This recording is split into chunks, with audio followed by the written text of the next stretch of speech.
الحمد لله وكفى وسلام على عباده الذين اصطفى أما بعد أعوذ بالله من الشيطان الرجيم بسم الله الرحمن الرحيم والضحى والليل إذا سجى ما ودعك ربك وما قلى وللآخرة خير لك من الأولى سبحان ربك رب العزة عما يصفون وسلام على المرسلين والحمد لله رب العالمين اللهم صل على سيدنا محمد وعلى آل سيدنا محمد وبارك وسلم اللهم صل على سيدنا محمد وعلى آل سيدنا محمد وبارك وسلم اللهم صل على سيدنا محمد وعلى آل سيدنا محمد وبارك وسلم 30ویں پارے کی ایک سورت ہے سورۃ الضحیٰ۔ اکثر لوگوں کو یہ سورت یاد ہوتی ہے اور وہ نماز میں اس کی تلاوت بھی کرتے ہیں، لیکن اس کے معنی اور مفہوم چونکہ سامنے نہیں ہوتے، وہ اس سورت کو پڑھ کر اس کے مضامین سے لطف اندوز نہیں ہو پاتے۔ آج کی اس مجلس میں اسی سورت سے متعلق کچھ باتیں عرض کرنی ہیں۔ آپ نے دنیا کی بہت ساری لو سٹوریز سنی ہوں گی، مگر اکثر نفسانی، شیطانی، شہوانی ہوتی ہیں، لہذا ان کا انجام برا ہوتا ہے۔ قرآن مجید کی یہ سورت بھی ایک لو سٹوری ہے، اللہ رب العزت اور ان کے حبیب صلی اللہ علیہ وسلم کے درمیان۔ اور اس سورت کو ذرا غور سے سمجھنے کی کوشش کریں گی تو آپ کو عجیب باتیں سامنے آئیں گی۔ یہ سورت نزول کے اعتبار سے 10ویں نمبر پر نازل ہوئی۔ اس کے نازل ہونے کا بیک گراؤنڈ یہ ہے کہ نبی علیہ الصلوۃ والسلام اللہ رب العزت کی محبت میں تنہائی میں وقت گزارنے کو پسند فرماتے تھے۔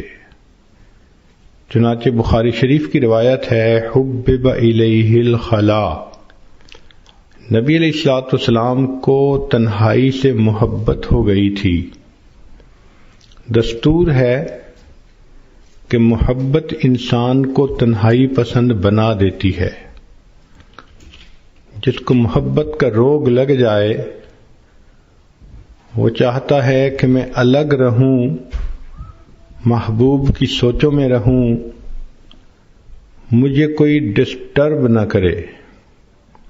چنانچہ نبی علیہ الصلوۃ والسلام ایک ہفتے کا کھانا لے کر غار حرا میں تشریف لے جاتے اور اللہ رب العزت کی عبادت میں مصروف رہتے۔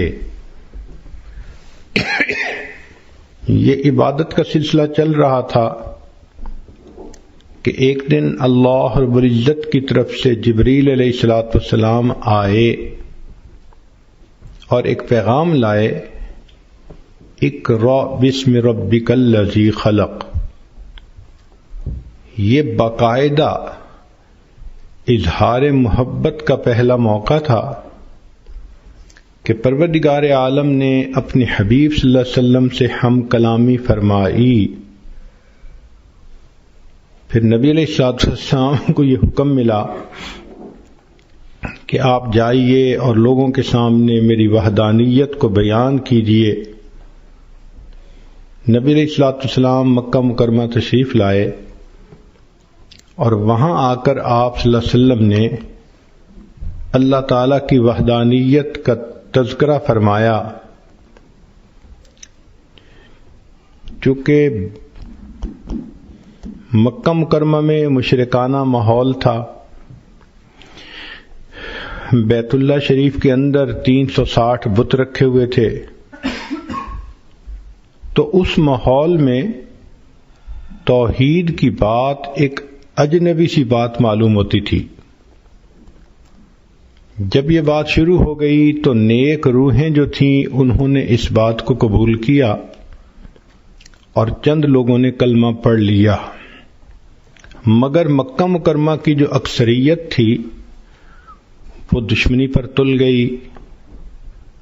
ویسے تو ہر گھر میں یہی تذکرے، ہر مرد کی زبان پہ یہ تذکرے، ہر عورت کی زبان پہ یہ تذکرے، جو کلمہ پڑھتا تھا تو قریش مکہ اس کو تکلیف پہنچاتے تھے، سزائیں دیتے تھے، تو یہ تذکرے ہر کچے اور پکے گھر کے اندر ہوا کرتے تھے۔ قریش مکہ انتظار میں بھی ہوتے تھے کہ دیکھتے ہیں کہ اب اور ان کو کیا پیغام ملتا ہے، اور چونکہ یہ محبت کے پیامبری کا ایک نیا سلسلہ تھا تو نبی علیہ السلام کو بھی انتظار رہتی تھی کہ میرے رب کی طرف سے مجھے کب پیغام ملتا ہے۔ اس کیفیت کو وہی بندہ سمجھ سکتا ہے جو اس پروسیس میں سے گزرا ہو، کہ جہاں محبت کا تعلق ہو وہاں سے میسج آنے کا کتنا انتظار ہوتا ہے، اور اگر نہ آئے تو دل میں کتنے وسوسے آتے ہیں، خیالات آتے ہیں، اور انسان کی پریشانی کس حد تک بڑھ جاتی ہے۔ نبی علیہ الصلوۃ والسلام کے ساتھ یہی معاملہ پیش آیا کہ کچھ عرصہ تو وحی آتی رہی، پھر اچانک بند ہو گئی۔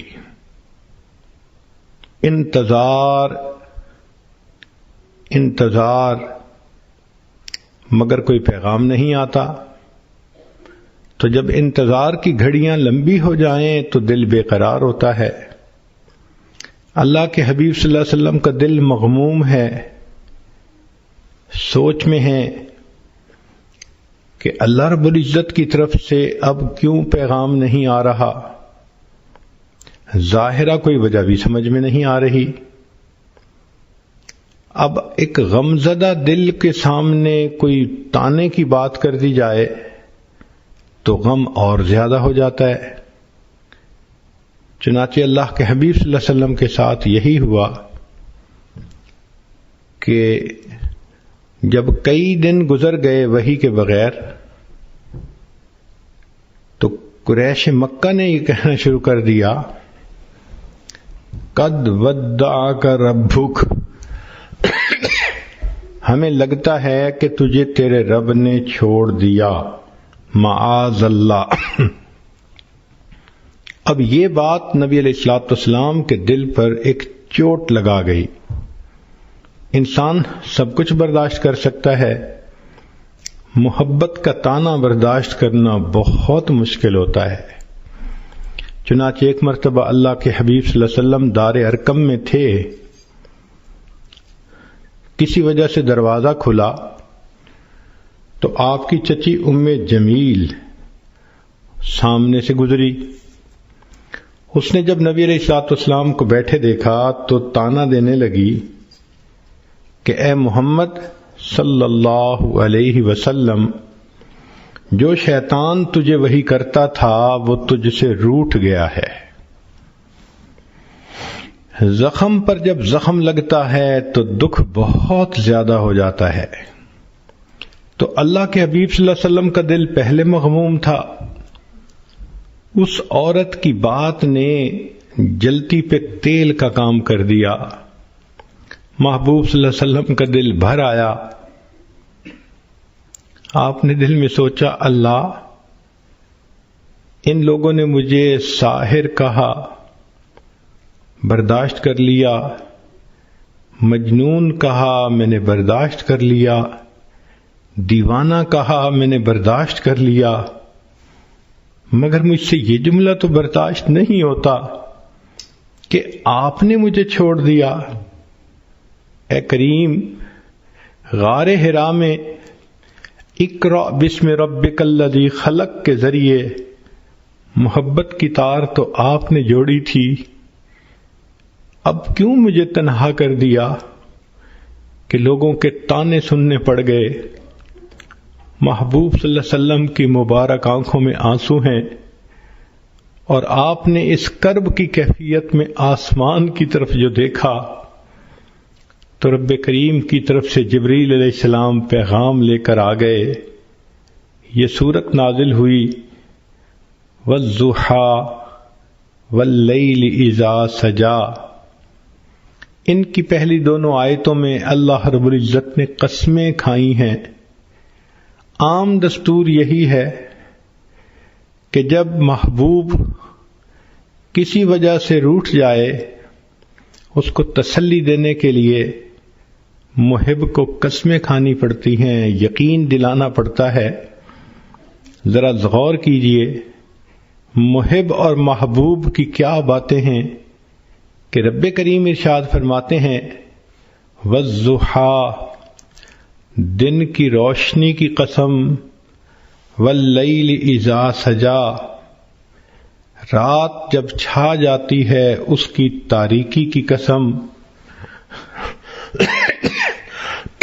تو رب کریم نے دو قسمیں کھائیں، ایک دن کے سویرے کی قسم، رات کے اندھیرے کی قسم، دن کے ہنگاموں کی قسم، رات کے سناٹوں کی قسم، دن کی جلوتوں کی قسم، رات کی خلوتوں کی قسم۔ مقصود یہ تھا کہ زمانے کے حالات و واقعات کی قسم کھا کر فرمایا۔ بعض مفسرین نے لکھا کہ جب وحی اترتی تھی اس کو دن سے تشبیہ دی گئی، اور جب وحی بند ہوئی تو اس کو رات سے تشبیہ دی، تو پھر مفہوم یہ بنے گا والضحیٰ واللیل اذا سجا، وحی کے اترنے کی قسم اور وحی کے رکنے کی قسم۔ انسان کی زندگی میں دن بھی ضروری، رات بھی ضروری، دن کام کرنے کے لیے، رات آرام کرنے کے لیے۔ تو بغتانہ مقصود یہ تھا کہ اے میرے حبیب صلی اللہ علیہ وسلم، جس طرح وحی کا اترنا ضروری ہے، کچھ عرصہ کے لیے اس کا رک جانا یہ بھی ضروری ہے تاکہ آپ کو آرام مل جائے۔ لیکن ہمارے بزرگوں میں حضرت اقدس تھانوی رحمۃ اللہ علیہ نے اس کی عاشقانہ تفسیر کی ہے۔ وہ فرماتے ہیں کہ والضحیٰ واللیل اذا سجا، اس کا معنی یہ ہے کہ اے میرے محبوب صلی اللہ علیہ وسلم، والضحیٰ، آپ کے چمکتے چہرے کی قسم، واللیل اذا سجا، اور آپ کی سیاہ زلفوں کی قسم۔ گویا اللہ رب العزت اپنے حبیب صلی اللہ علیہ وسلم کو تسلی دینے کے لیے ان کی قسم کھا کر بات فرماتے ہیں۔ جب محبوب روٹھ جائے تو محب اس کو منانے کے لیے عموماً یہ طریقہ اختیار کرتا ہے کہ تم اپنے خوبصورت چہرے کو دیکھو، تم اپنی زلفوں کو دیکھو، بھلا یہ چہرہ چھوڑنے کے قابل ہے؟ کون اسے چھوڑ سکتا ہے؟ تو ہو بہو یہی معاملہ بنا کہ رب کریم نے فرمایا والضحیٰ واللیل اذا سجا، اے محبوب صلی اللہ علیہ وسلم، آپ کے چمکتے چہرے کی قسم، آپ کی سیاہ زلفوں کی قسم، چہرہ مبارک دن کی مانند اور زلفیں رات کی مانند، گویا اللہ رب العزت نے اپنے حبیب کے اندر ان دونوں کو ایک وقت میں جمع فرما دیا۔ اور ویسے بھی ذرا اگر تفصیلات میں جائیں تو محب اپنے محبوب کے لیے وہ کچھ کرتا ہے جو عام دستور سے ہٹ کر ہوتا ہے۔ نبی علیہ الصلوۃ والسلام کے لیے اللہ رب العزت نے انوکھے معاملات کیے۔ ذرا غور کیجئے کہ آپ کی ذات بابرکات کے اندر سورج کے چمکتے جیسے چہرے کو اور رات کی طرح ضیاء زلفوں کو اکٹھا کر دیا۔ پھر نبی علیہ الصلوۃ والسلام کے لیے اللہ نے قبلتین کو بھی جمع فرما دیا۔ شب معراج میں اللہ رب العزت نے انبیاء اور فرشتوں کو اکٹھا فرما دیا، حتیٰ کہ بیت المقدس میں اللہ رب العزت نے عالم دنیا اور عالم برزخ کے لوگوں کو اکٹھا کر دیا۔ تو محبوب صلی اللہ علیہ وسلم کے لیے اللہ نے ایسے کام کیے جو عام لوگ انہونے سمجھتے ہیں، اور محبت میں تو یہ ہوتا ہی ہے۔ چنانچہ قرآن مجید میں اللہ رب العزت اپنے حبیب صلی اللہ علیہ وسلم کے چہرہ انور کا تذکرہ فرماتے ہیں، زلفوں کا تذکرہ فرماتے ہیں۔ آپ صلی اللہ علیہ وسلم کی پیشانی کو اللہ نے والقمر کہا، آپ صلی اللہ علیہ وسلم کی مبارک آنکھوں کو ما زاغ البصر کہا، آپ صلی اللہ علیہ وسلم کے مبارک ہونٹوں کو اللہ رب العزت نے شفتین کہا، آپ صلی اللہ علیہ وسلم کے مبارک کانوں کو کل اذن خیر کہا، آپ صلی اللہ علیہ وسلم کی زبان مبارک کو لا تحرک بہ لسانک کہا۔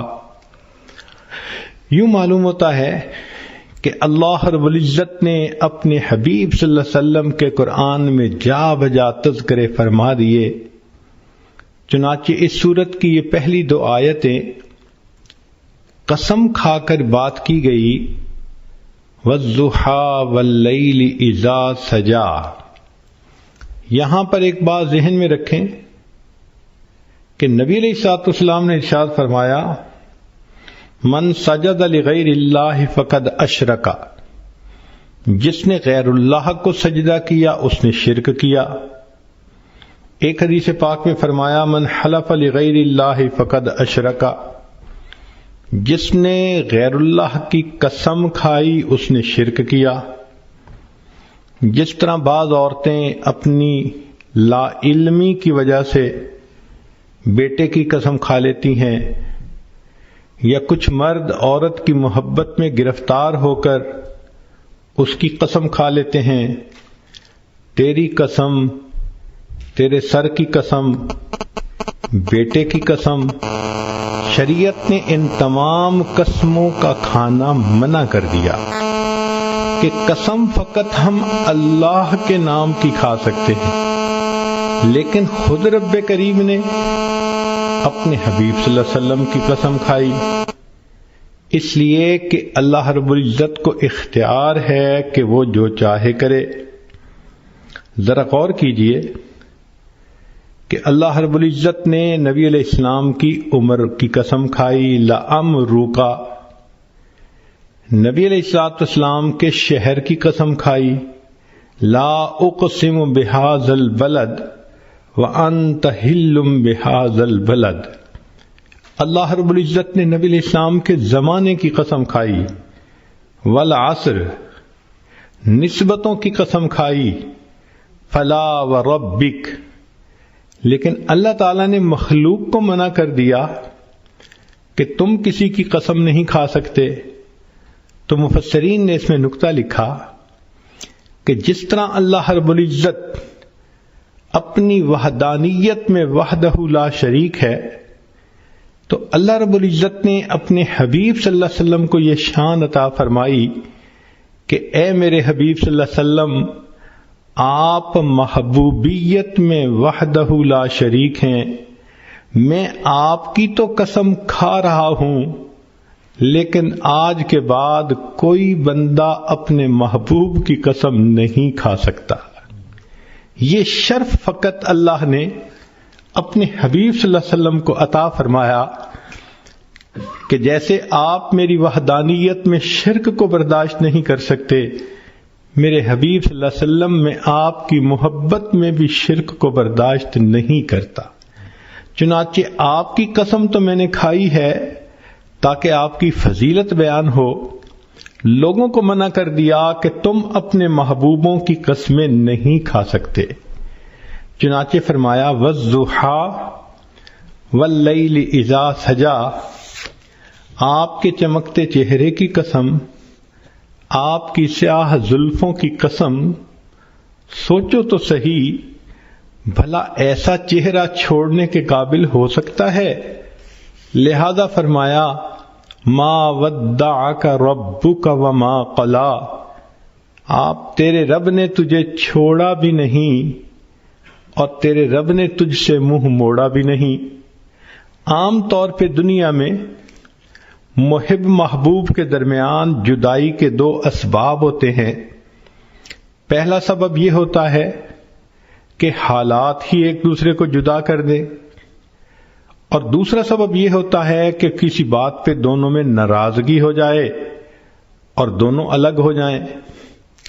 تو ایک کو کہتے ہیں چھوڑ دینا حالات کی وجہ سے، اور دوسرے کو کہتے ہیں منہ موڑ لینا ناراضگی کی وجہ سے۔ تو اللہ رب العزت نے اس آیت میں دو لفظ استعمال کیے، اے میرے چمکتے چہرے والے محبوب، اے سیاہ زلفوں والے محبوب صلی اللہ علیہ وسلم، جس کا چہرہ اتنا خوبصورت، جس کی زلفیں اتنی خوبصورت، بھلا ایسے محبوب کو کوئی چھوڑ سکتا ہے؟ ما ودعک ربک وما قلا، تیرے رب نے تجھے چھوڑا بھی نہیں اور تیرے رب نے تجھ سے منہ موڑا بھی نہیں۔ اب یہاں تک نبی علیہ الصلوۃ والسلام کی تسلی کا پیغام کافی تھا۔ صرف اگر یہ 3 آیتیں اتار دی جاتی تو بات مکمل ہو جاتی کہ نبی علیہ السلام کو میسج مل گیا کہ ہم نے آپ کو چھوڑا بھی نہیں، آپ سے منہ موڑا بھی نہیں۔ مگر محب فقط تسلی نہیں بلکہ پھر تشفی بھی کرواتا ہے تاکہ ان محبوب کے دل کو سکون ہو جائے۔ لہذا رب کریم نے اس کے بعد ایک عجیب بات فرما دی، فرمایا وَلَلْآخِرَةُ خَيْرٌ لَكَ مِنَ الْأُولَىٰ، اے میرے حبیب صلی اللہ علیہ وسلم، آپ کا آنے والا وقت آپ کے گزرے ہوئے وقت سے بہت بہتر ہوگا۔ اس کی مثال ایسے ہی ہے کہ جیسے قسمیں کھا کر پہلے تو تسلی دے دی اور پھر کہہ دیا کہ جو ہو گیا وہ تو ہو گیا، آنے والے وقت میں ہم اور زیادہ محبت کے ساتھ رہیں گے۔ تو گویا رب کریم نے بھی اپنے حبیب صلی اللہ علیہ وسلم کو یہی پیغام دیا کہ اے میرے محبوب صلی اللہ علیہ وسلم وَلَلْآخِرَةُ خَيْرٌ لَكَ مِنَ الْأُولَىٰ، آپ کا آنے والا وقت آپ کے گزرے ہوئے وقت سے زیادہ بہتر ہوگا۔ اس ایک جملے کے اندر رب کریم نے سمندر کو کوزے میں بند کر دیا۔ چنانچہ محبوب صلی اللہ علیہ وسلم کی مبارک زندگی کو جس زاویے سے دیکھیں آپ کا آنے والا وقت گزرے ہوئے وقت سے بہتر تھا۔ اے میرے حبیب صلی اللہ علیہ وسلم، جب آپ بطن مادر میں تھے تو آپ کا ولادت پانا اس سے زیادہ بہتر، پھر ولادت پانے سے آپ کا بچپن میں آنا زیادہ بہتر، بچپن سے آپ کا لڑکپن میں آنا زیادہ بہتر، لڑکپن سے آپ کا جوانی میں آنا اور زیادہ بہتر۔ وَلَلْآخِرَةُ خَيْرٌ لَكَ مِنَ الْأُولَىٰ، آپ کا آنے والا وقت آپ کے گزرے ہوئے وقت سے زیادہ بہتر ہوگا۔ اے میرے حبیب صلی اللہ علیہ وسلم، جب آپ کنوارے حالت میں تھے تو آپ اس وقت بھی اچھے تھے، پھر آپ کا شادی کا ہو جانا اس سے بھی زیادہ بہتر ہو گیا، اور پھر شادی کے بعد آپ کو اولاد کا مل جانا اس سے بھی زیادہ بہتر ہو گیا۔ وَلَلْآخِرَةُ خَيْرٌ لَكَ مِنَ الْأُولَىٰ، آپ کا آنے والا وقت آپ کے گزرے ہوئے وقت سے زیادہ بہتر۔ چنانچہ جب آپ غار حرا میں جا کے عبادت کرتے تھے آپ کا وہ وقت بھی بہت اچھا تھا، لیکن آپ پر وحی کا اترنا اور بھی زیادہ بہتر ہو گیا، اور پھر آپ صلی اللہ علیہ وسلم کا بیت المقدس میں جا کے انبیاء کی امامت کروانا اس سے بھی زیادہ بہتر ہو گیا، اور پھر آپ کا عرش کے اوپر جا کر اپنے رب سے ملاقات کرنا اس سے بھی زیادہ بہتر ہو گیا۔ وَلَلْآخِرَةُ خَيْرٌ لَكَ مِنَ الْأُولَىٰ، اے میرے حبیب صلی اللہ علیہ وسلم، آپ کا مکہ مکرمہ میں رہنا بھی بہت اچھا، مگر ہجرت کر کے مدینہ میں آ جانا اس سے بھی زیادہ بہتر، پھر بدر کے میدان میں جو کامیابی ہوئی اس سے بھی بہتر، پھر احد کا معاملہ پیش آیا اس سے بھی بہتر، پھر خندق کے اندر جو آپ کو اللہ کی مدد ملی اس سے بھی زیادہ بہتر، پھر صلح حدیبیہ کا موقع آیا اس سے بھی بہتر، اور بالآخر آپ مکہ مکرمہ میں فاتح بن کر داخل ہوئے وہ اس سے بھی زیادہ بہتر۔ وَلَلْآخِرَةُ خَيْرٌ لَكَ مِنَ الْأُولَىٰ، اے میرے حبیب صلی اللہ علیہ وسلم، آپ کا دنیا کے اندر رہنا بہت اچھا، مگر پھر آپ کا دنیا میں پردہ فرمانا اس سے بھی زیادہ بہتر، پھر آپ کا حشر میں اٹھنا اس سے بھی زیادہ بہتر، پھر آپ کو مقام محمود کا ملنا اس سے بھی زیادہ بہتر، پھر آپ کو شفاعت کا تاج پہنایا جانا اس سے بھی زیادہ بہتر، آپ کا حوض کوثر پہ تقسیم کرنا پانی کو اس سے بھی بہتر، اور آپ کا امت کو لے کر جنت میں داخل ہونا اس سے بھی زیادہ بہتر۔ عام دستور تو یہ ہے کہ لوگ اعلیٰ سے ارذل کی طرف لوٹتے ہیں۔ لوگوں کو دیکھیے جوانی میں حسن کیا خوبصورت ہوتا ہے، بڑھاپے میں حسن چلا گیا، جوانی میں طاقت ہوتی ہے، بڑھاپے میں طاقت چلی گئی، جوانی میں مال ہوتا ہے کہ انسان کماتا ہے، بڑھاپے میں مال بھی کم ہو جاتا ہے۔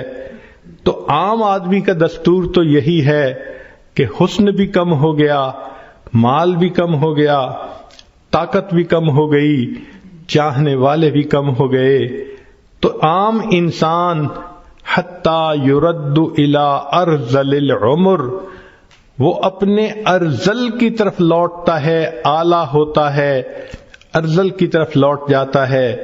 مگر اللہ رب العزت کے حبیب صلی اللہ علیہ وسلم کی شان نرالی، آپ کو اللہ نے ایک قاعدہ قانون بتلا دیا، میرے حبیب صلی اللہ علیہ وسلم آپ کا آنے والا وقت آپ کے گزرے ہوئے وقت سے زیادہ بہتر ہوگا۔ اس میں جو خیر لک فرمایا تو یہ لکا کا لفظ آپ صلی اللہ علیہ وسلم کی امتیازی شان ہے، آنے والا وقت زیادہ بہتر۔ چنانچہ قیامت کے دن انبیاء پریشان ہوں گے، اللہ کے حبیب صلی اللہ علیہ وسلم اس وقت شفاعت فرمائیں گے اور امت کو لے کر جنت میں تشریف لے جائیں گے۔ کیا شان ہے اس اللہ کے حبیب صلی اللہ علیہ وسلم کی کہ جو ہر لمحے اعلیٰ سے اعلیٰ کی طرف جا رہے تھے، اور واقعی ان کی اللہ رب العزت نے ان کے ساتھ اس معاملے کو پورا کر دکھایا، ان کا آنے والا وقت ان کے گزرے ہوئے وقت سے زیادہ بہتر تھا۔ تو گویا مقصد یہ کہہ دیا، اے میرے حبیب صلی اللہ علیہ وسلم، یہ چھوٹنے والی اور ٹوٹنے والی محبت نہیں، پھلنے پھولنے والی اور مضبوط سے اضبط ہونے والی محبت ہے۔ سبحان اللہ، کیا تسلی کی بات اللہ نے فرما دی۔ تو غور کیجئے کہ ان 4 آیات میں اللہ تعالیٰ نے کام مضمون کو کیسے سمیٹ دیا۔ وَالضُّحَىٰ وَاللَّيْلِ إِذَا سَجَىٰ، اے محبوب صلی اللہ علیہ وسلم، آپ کے چمکتے چہرے کی قسم، آپ کی سیاہ زلفوں کی قسم، ما ودعک ربک وما قلا، تیرے رب نے تجھے چھوڑا بھی نہیں، تجھ سے منہ موڑا بھی نہیں، وللآخرۃ خیر لک من الاولی، اور آپ کا تو آنے والا وقت گزرے ہوئے وقت سے زیادہ بہتر ہوگا۔ پھر رب کریم نے آگے ایک اور بات فرما دی جس نے بات کو اور رنگ دے دیا۔ ارشاد فرمایا وَلَسَوْفَ يُعْطِيكَ رَبُّكَ فَتَرْضَىٰ، تیرا رب تجھے اتنا دے گا کہ تو راضی ہو جائے گا۔ محب اپنے محبوب کو اسی طرح تسلی دیتا ہے، میں تجھے اتنا پیار دوں گا، میں اتنا تیرا خیال رکھوں گا، میں اتنا تیرا تعاون کروں گا، تیرا ساتھ دوں گا، پشت پناہی کروں گا۔ وَلَلْآخِرَةُ خَيْرٌ لَكَ مِنَ الْأُولَىٰ، ایک تو آنے والا وقت گزرے وقت سے بہتر ہوگا، اور دوسرا وَلَسَوْفَ يُعْطِيكَ رَبُّكَ فَتَرْضَىٰ، تیرا رب تجھے اتنا دے گا کہ آپ راضی ہو جائیں گے۔ اس آیت مبارکہ سے اللہ کے حبیب صلی اللہ علیہ وسلم کی عجیب شان ظاہر ہوتی ہے۔ ساری دنیا کو دیکھ لیجئے، اللہ کی رضا حاصل کرنے میں سرگرم ہے۔ جس کو دیکھو اللہ کو راضی کرنے کے لیے کوئی سجدے کرتا ہے، کوئی قرآن پڑھتا ہے، کوئی روزے رکھتا ہے، کوئی مجاہدے کرتا ہے، کوئی رات اٹھ کے تہجد پڑھتا ہے، کوئی تسبیحات پھیرتا ہے، کوئی تنہائی میں بیٹھ کے رب کے سامنے ہاتھ اٹھا کے دعائیں مانگتا ہے۔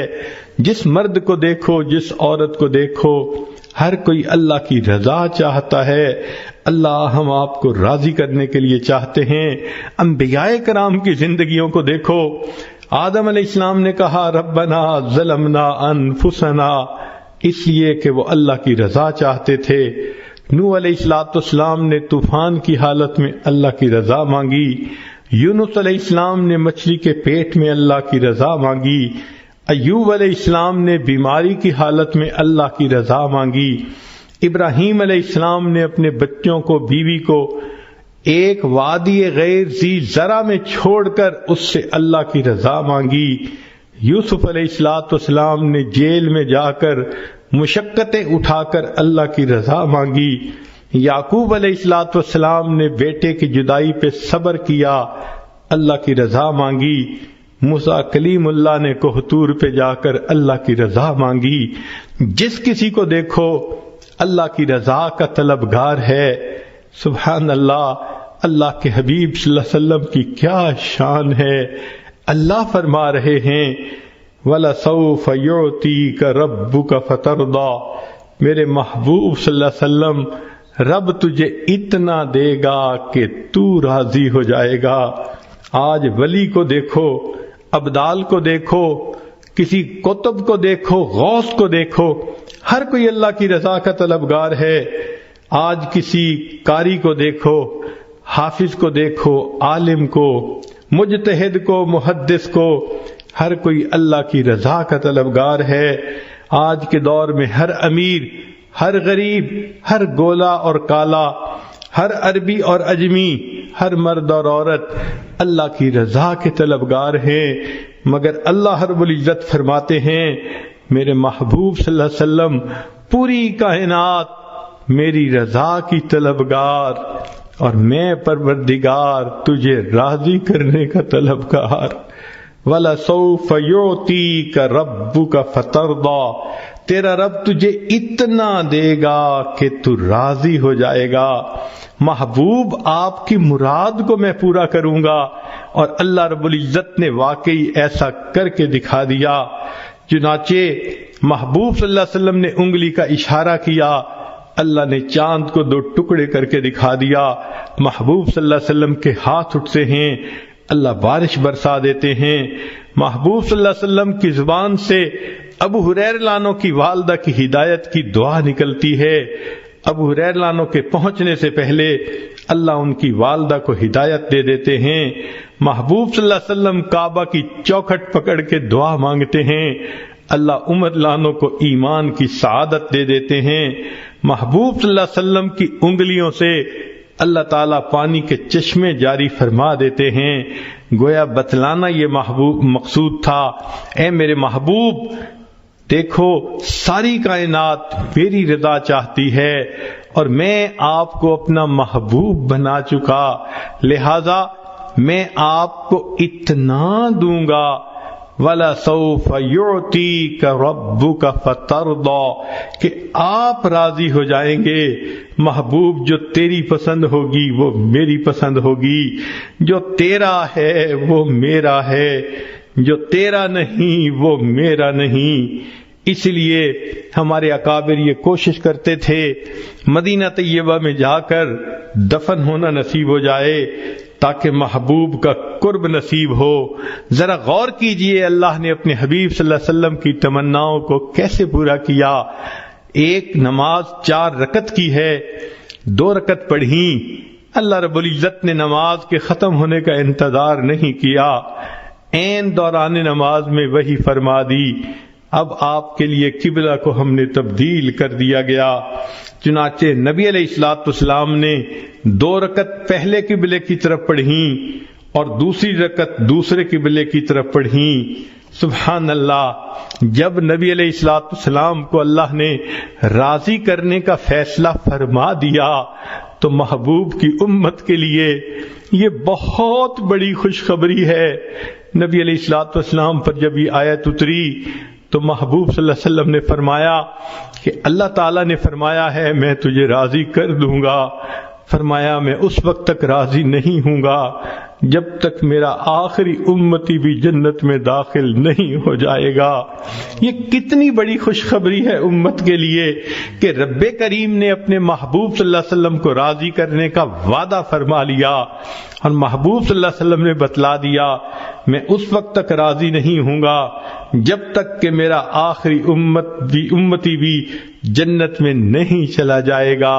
تو رب کریم نے اپنے حبیب صلی اللہ علیہ وسلم کو راضی کرنے کے لیے قرآن مجید میں خوشخبری عطا فرما دی، بلکہ محبوب صلی اللہ علیہ وسلم کے جو یار غار تھے ان کو بھی راضی کرنے کا تذکرہ قرآن میں فرما دیا، وَلَسَوْفَ يَرْضَىٰ، قیامت کے دن وہ اللہ سے اس کو راضی کر دیا جائے گا۔ چنانچہ نبی علیہ الصلوۃ والسلام کی یہ شان ہے کہ جو آپ صلی اللہ علیہ وسلم کی اتباع کرے گا اللہ رب العزت دنیا میں بھی اس بندے کی پشت پناہی فرمائیں گے، آخرت میں بھی پشت پناہی فرمائیں گے اور پھر جنت میں اس کو داخلہ دے کر بالآخر راضی فرما دیں گے۔ یہ اللہ رب العزت کا معاملہ ہے۔ چنانچہ یہاں تک بات مکمل ہو گئی، وَالضُّحَىٰ وَاللَّيْلِ إِذَا سَجَىٰ مَا وَدَّعَكَ رَبُّكَ وَمَا قَلَىٰ وَلَلْآخِرَةُ خَيْرٌ لَكَ مِنَ الْأُولَىٰ وَلَسَوْفَ يُعْطِيكَ رَبُّكَ فَتَرْضَىٰ، تیرا رب تجھے اتنا دے گا کہ تو بس کرے گا۔ سبحان اللہ، اللہ رب العزت کی کتنی عنایات ہیں اپنے حبیب صلی اللہ علیہ وسلم کے اوپر۔ پھر اس کے بعد جب محب اپنے محبوب کو تسلی کی باتیں کر دیتا ہے، اکثر ہم نے دیکھا کہ گزشتہ احسانات کے تذکرے بھی کرتا ہے، وہ بھی باتیں یاد دلاتا ہے کہ دیکھو تم بھول گئے میں نے تو یہ بھی کیا تھا، میں نے تو یہ بھی کیا تھا، کیوں ناراض ہوتے ہو، کیوں غمزدہ ہو رہے ہو، تمہیں یاد نہیں کہ میں نے تو یہ بھی کر دیا تھا۔ بالکل اسی طرح رب کریم نے یہ باتیں فرمانے کے بعد 3 گزشتہ احسانات کا تذکرہ فرمایا۔ پہلی بات فرمائی الم یجدک یتیما فآوا، کیا ہم نے آپ کو یتیمی کی حالت میں نہ پایا اور پھر ہم نے آپ کو ٹھکانہ دیا۔ سبحان اللہ، اس دنیا میں یتیم کا سایہ چھن جایا کرتا ہے، بے سایہ بچے کو یتیم کہا جاتا ہے، لہذا کوئی اس کی تربیت نہیں کرنے والا ہوتا، کوئی یتیم بچے کو قریب نہیں آنے دیتا، لہذا وہ فتنوں کا سبب بھی بنتے ہیں، فتنوں کا شکار بھی ہو جاتے ہیں۔ نبی علیہ الصلوۃ والسلام کو اس دور یتیمی سے گزرنا پڑا۔ آپ صلی اللہ علیہ وسلم کہ دنیا میں تشریف آوری سے پہلے آپ کے والد گرامی دنیا سے وفات پا گئے۔ آپ نے واقعہ تو سنا ہی ہوگا کہ جب حضرت عبداللہ کی شادی ہوئی تو اس وقت ان کی عمر 18 سال تھی، بی بی آمنہ کی عمر 16 سال تھی۔ شادی کے تھوڑے ہی دنوں کے بعد حضرت عبداللہ کو تجارتی قافلے کے ساتھ شام جانا پڑا۔ شادی کے ابتدائی دنوں میں میاں بیوی کا ایک دوسرے سے جدا ہونا بہت مشکل کام ہوتا ہے۔ چنانچہ جب حضرت عبداللہ جانے لگے، بی بی آمنہ بھی غمزدہ ہیں، حضرت عبداللہ بھی اداس ہیں۔ فرماتے ہیں کہ آمنہ میں جا رہا ہوں، جلدی واپس آؤں گا، جب میں واپس آؤں تو تم دروازے کے قریب آ کر میرا استقبال کرنا، میں تمہارے لیے بہت اداس ہوں گا۔ بی بی آمنہ نے وعدہ فرما لیا۔ حضرت عبداللہ تجارتی قافلے کے ساتھ تشریف لے گئے۔ جب تجارتی قافلہ واپس آنے لگا شام سے، راستے میں حضرت عبداللہ کو بخار ہو گیا۔ مدینہ طیبہ پہنچے، وہ آپ کے سسرال کی جگہ تھی بنی زہرہ۔ انہوں نے کہا کہ آپ کو اتنا بخار ہے، آپ ابھی سفر نہ کریں، یہیں رہ جائیں، ہم آپ کی تیمارداری کریں گے، ہم آپ کو دوا دارو دیں گے، صحت مند ہو جائیں گے تو آپ دوبارہ سفر کر لینا۔ چنانچہ قافلہ رک نہ سکا، مکہ مکرمہ کی طرف چل پڑا۔ حضرت عبداللہ مدینہ طیبہ میں رہ گئے۔ جب وہ قافلہ مکہ مکرمہ میں پہنچا، مکہ مکرمہ کے ہر گھر میں خوشیاں تھیں، عورتوں نے بچوں کو تیار کر رکھا تھا، دھلے کپڑے پہنائے تھے، خود بھی تیار تھیں، کھانے بھی تیار تھے، مہمانوں کے آنے کی انتظار تھی، ہر گھر میں خوشی کا سما نظر آتا تھا۔ انتظار کی گھڑیاں ختم ہونے کو لگ رہی تھیں۔ چنانچہ بی بی آمنہ بھی اپنے پیارے شوہر سے وعدہ کیا تھا، میں دروازے کے قریب آ کے کھڑی ہوں گی تاکہ آپ آئیں تو میں دروازے پہ آپ کو اہلا و سہلا کہہ کے استقبال کروں۔ بی بی آمنہ وعدہ کے مطابق دروازے کے قریب آ گئیں۔ کب میرے میاں آئیں گے، دروازہ کھولیں گے تو میں ان کو پیار بھری محبت بھری نظروں سے استقبال کے الفاظ کہوں گی۔ بی بی آمنہ انتظار کرتی رہتی ہیں۔ اس وقت ان کی کیفیت عجیب تھی، لیکن حضرت عبداللہ قافلے میں چونکہ نہیں آئے تھے، سارے قافلے کے لوگ اپنے اپنے گھروں کو چلے گئے، حضرت عبداللہ نہ آئے۔ جب بی بی آمنہ نے معلوم کروایا، پتہ چلایا کہ وہ تو مدینہ طیبہ میں بیمار ہیں، بی بی آمنہ اور غمزدہ ہو گئیں۔ نبی علیہ السلام کے بعد رشتہ داروں نے کہا ہم جاتے ہیں اور عبداللہ کو لے کے آتے ہیں۔ چنانچہ وہ وہاں سے مدینہ طیبہ گئے ان کو لانے کے لیے، مگر اللہ رب العزت کو کچھ اور ہی منظور تھا۔ مدینہ طیبہ میں حضرت عبداللہ کا انتقال ہو گیا، بالآخر ان کو وہاں دفن کر دیا گیا۔ اب بی بی آمنہ حاملہ تھیں اور انتظار میں تھیں۔ جب میاں کے فوت ہونے کی دکھ بری خبر ملی، دل پہ کیا صدمہ گزرا ہوگا، عورتیں اس بات کو سمجھ سکتی ہیں۔ 16 سال کی عمر کی بچی ہے اور وہ بیوہ ہو گئی، دل کی حسرتیں دل میں ہی رہ گئیں۔ چنانچہ حاملہ بھی ہے اور اپنے خاوند کی جدائی کا صدمہ بھی ہے۔ بہرحال انہوں نے صبر کے ساتھ برداشت کیا، حتیٰ کہ نبی علیہ السلام کی ولادت مبارکہ ہوئی۔ پھر نبی علیہ السلام کو حلیمہ سعدیہ کے پاس بھیجا۔ 4 سال کی عمر میں وہ واپس چھوڑ گئیں۔ جب نبی علیہ السلام اپنی والدہ کے پاس آ کر کچھ عرصہ رہے، تقریباً 6 سال کی عمر تھی، تو بی بی آمنہ نے فیصلہ کیا میں اپنے بچے کو لے کے مدینہ طیبہ چکر لگا آتی ہوں۔ چنانچہ بی بی آمنہ نے نبی علیہ السلام کو ساتھ لیا، مدینہ طیبہ آئی۔ نبی علیہ السلام فرماتے ہیں میں نے اپنی والدہ کو دیکھا، مدینہ طیبہ جا کر وہ ایک قبر کے قریب پہنچیں، کچھ کہہ رہی تھیں جو میں نہیں سمجھ رہا تھا، مگر میری والدہ کی مبارک آنکھوں میں آنسو تھے۔ نبی علیہ السلام فرماتے ہیں مجھے اتنا یاد ہے میں اپنی والدہ کو روتے دیکھ کے خود بھی رونے لگ گیا، میری آنکھوں میں بھی آنسو آ گئے۔ مگر مجھے یہ نہیں پتا کہ والدہ کیا بات کر رہی تھیں۔ تصور یہ کہتا ہے کہ شاید بی بی آمنہ حضرت عبداللہ سے محو گفتگو ہوں۔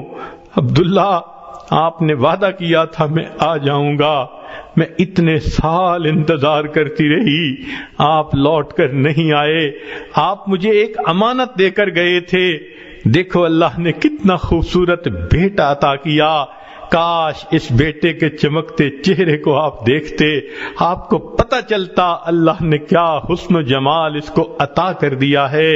تو بی بی آمنہ یہ باتیں سوچ رہی ہوں گی، اپنے تصور میں کر رہی ہوں گی، آنکھوں سے آنسو آ گئے ہوں گے۔ نبی علیہ السلام اپنی والدہ کو روتے دیکھ کے خود بھی رونے لگ گئے۔ بالآخر بی بی آمنہ نے وہاں سے واپسی کا فیصلہ کیا، چنانچہ ایک باندی بھی ساتھ ہے، اور بی بی آمنہ واپس مکہ مکرمہ آنا چاہتی ہیں۔ اللہ کی شان دیکھیے کہ اس وقت جب ابوا کے مقام پر پہنچی تو بی بی آمنہ کی اپنی بھی وفات ہو گئی۔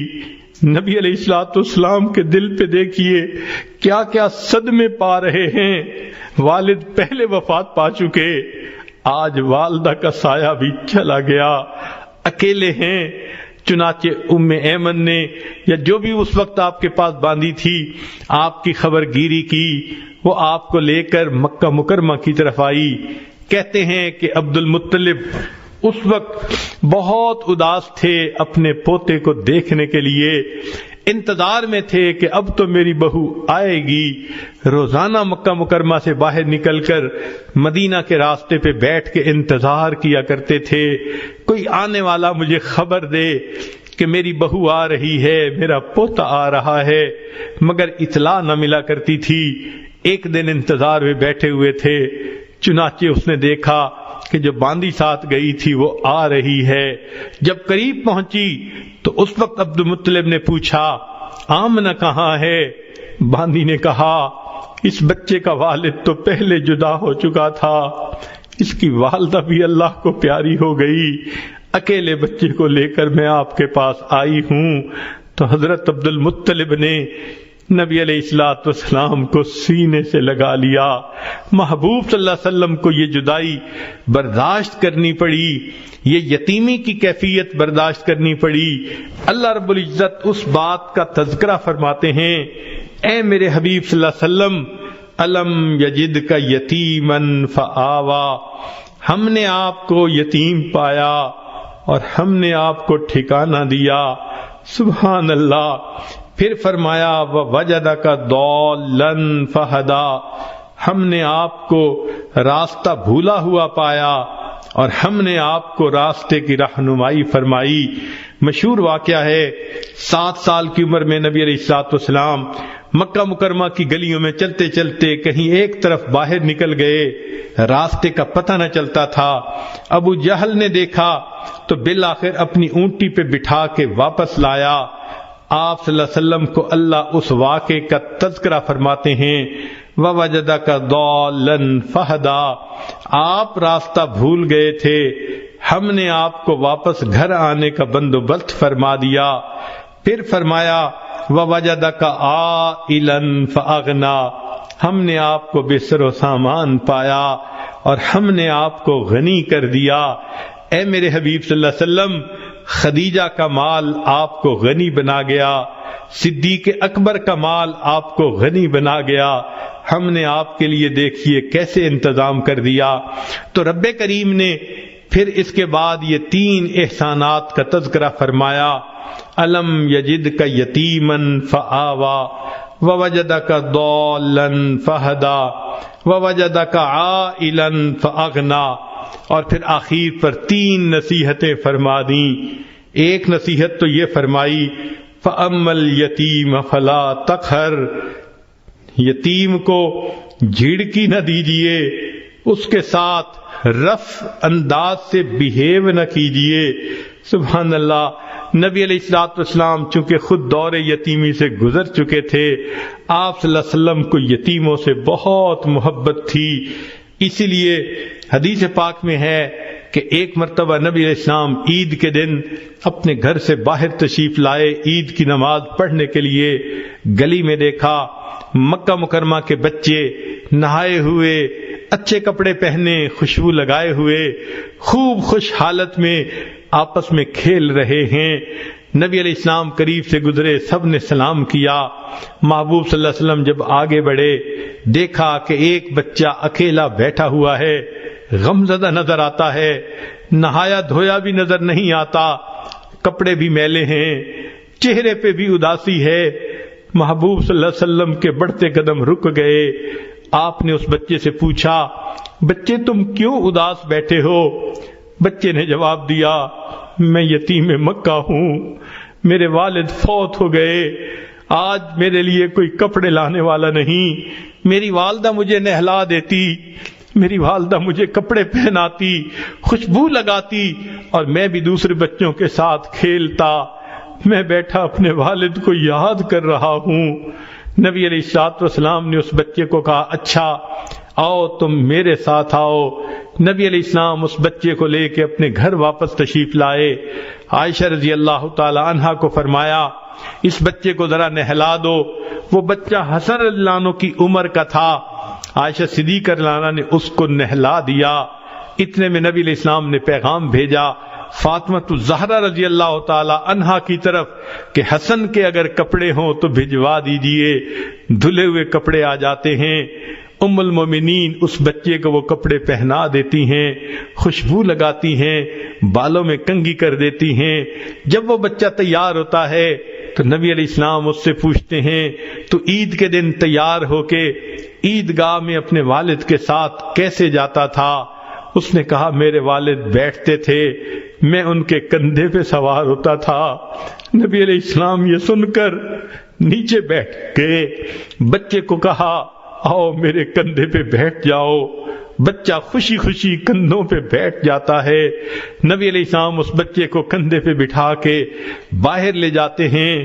جب گلی کے کھیلنے والے بچوں نے یہ منظر دیکھا، وہ حیران تھے کہ یہ بچہ پہلے تو معمولی کپڑوں میں تھا، اداس غمزدہ تھا، اب نئے کپڑے بھی ہیں، کھلا ہوا چہرہ بھی ہے.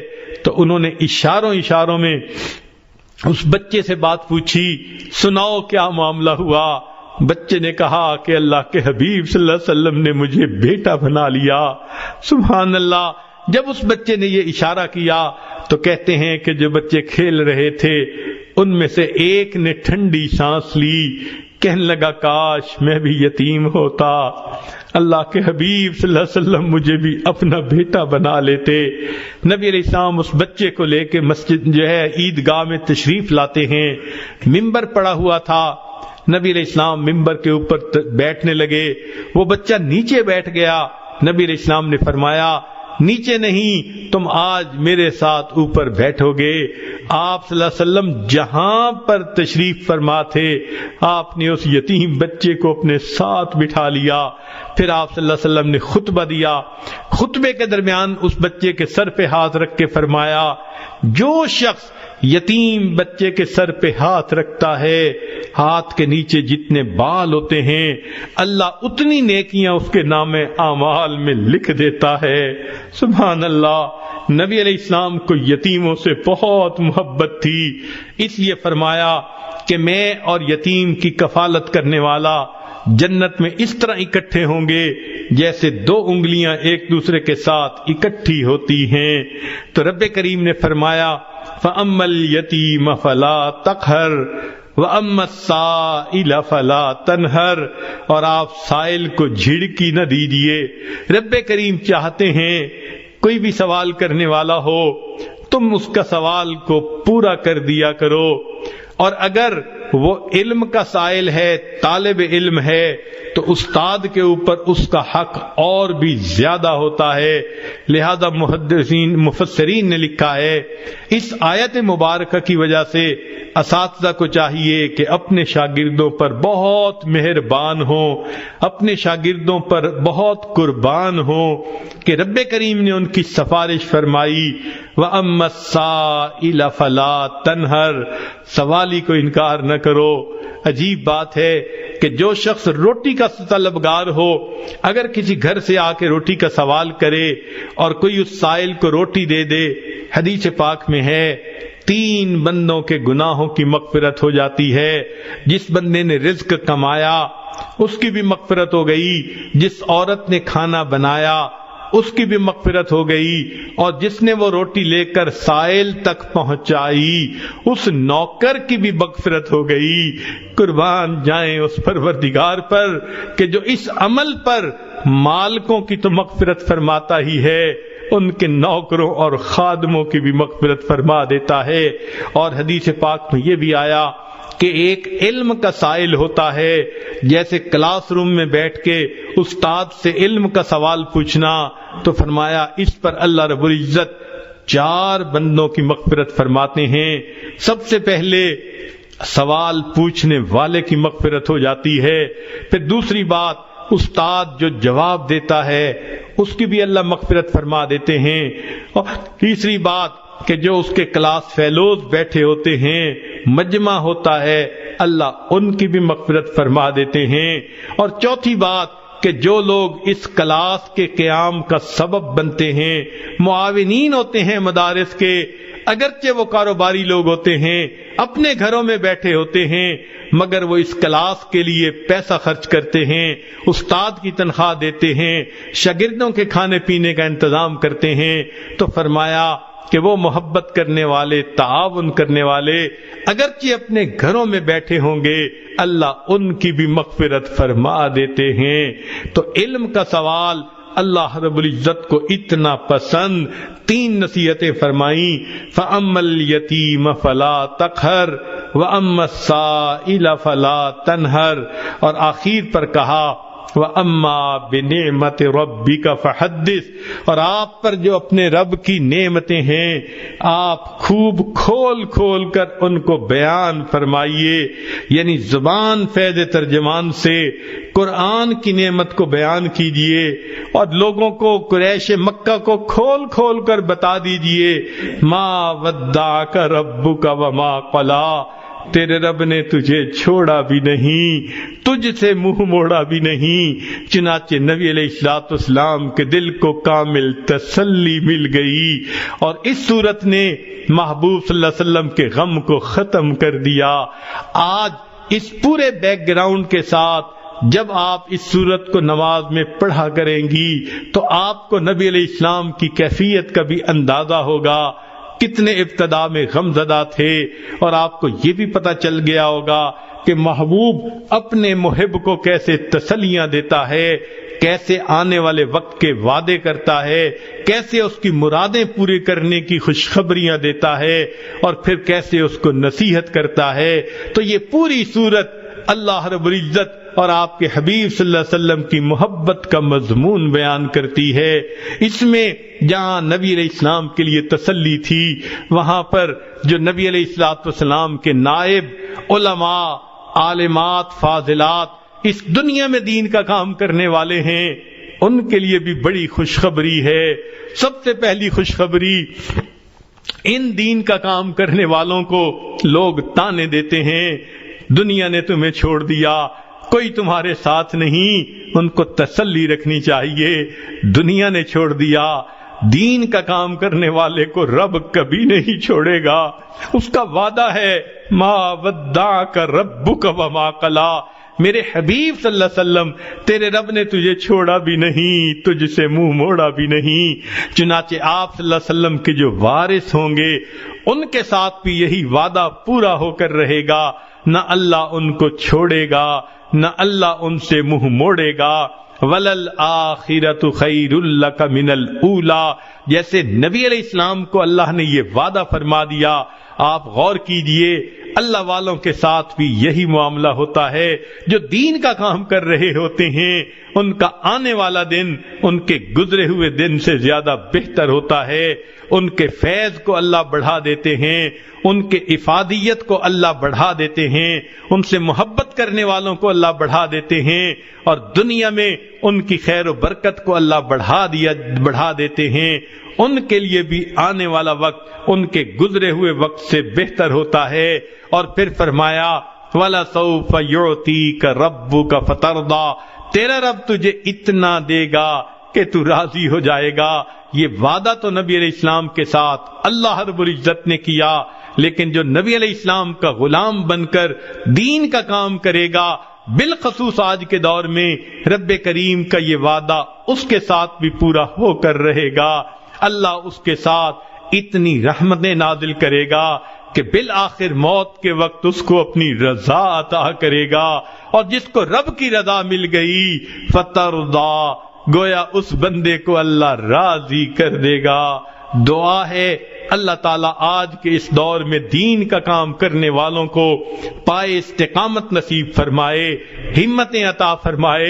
ہر طرف لوگ ان کو ڈسکریج کرنے والے ہیں، لوگ ان پر تانے دینے والے ہیں، لوگ ان کو الگ کرنے کے لیے تیار ہیں، مگر ساری دنیا چھوڑ دے، یقین رکھیے اللہ کبھی نہیں چھوڑیں گے، کبھی منہ نہیں موڑیں گے۔